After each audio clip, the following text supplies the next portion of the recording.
Ibang klase nanay ko. Parang manghuhula. Kanina, alam niyo ba kung anong sabi? Di ba test mo ngayon? O ano nakuha mo sa exam mo? Bumagsak ka, no? Malamang, hindi ka naman nag-aaral eh. Sobrang tamad ka eh. Sino na naman ang kasama mo kahapon? Yung mga barkada mong parang hindi ko pagkatiwalaan ang mga itsura. Kaya hawang-hawa ka eh sa mga kalokohan nila. Tigilan mo ang kakasama mo sa mga kaibigan mo na parang walang ambisyon sa buhay.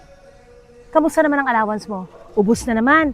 Milk tea ng milk tea, ano? Makaasta ka para kang mayaman eh. Mga magulang, sino ba sa atin ang ganyan magsalita? Abay, tigilan nyo yan.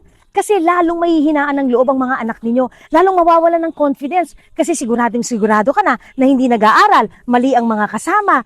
Gastador. Bakit hindi natin hayaan na mag-explain kung meron kang hindi ikinatutuwa, meron kang hindi gusto at sa palagay mo mali ang ginagawa nila, sabihin mo na lang ng diretso. Hindi yung nagpaparatang tayo na hindi naman tayo sigurado kung ginagawa nga nila kung ano man ang pinagdududahan mo. Kasi alam mo, pag talagang wala tayong kabilib-bilib sa mga anak natin at hindi natin paniwalaan, baka nga ganyan ang gagawin nila. Sige ka, you attract your fear. Think about that.